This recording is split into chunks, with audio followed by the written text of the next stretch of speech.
हमारा विरोध किसी भी ब्राह्मण से व्यक्तिगत नहीं है। हमारा विरोध उस व्यवस्था से है जिसने अछूत बनाकर हमारा समानता का अधिकार छीन लिया।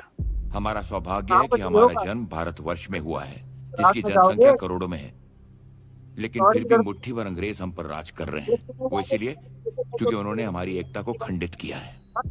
1857 की लड़ाई हम निश्चित रूप से हार गए, लेकिन इस महासंग्राम ने पूरे देश को जागरूक किया है।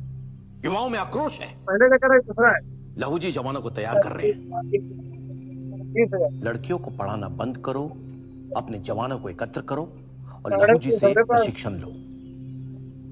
आप जिसे संग्राम कह रहे हैं, ब्रिटिश सरकार ने दुनिया भर में उसे आतंकवाद का नाम दिया है।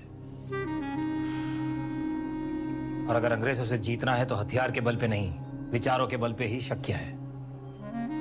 ये तभी हो सकेगा जब लोग पढ़ेंगे।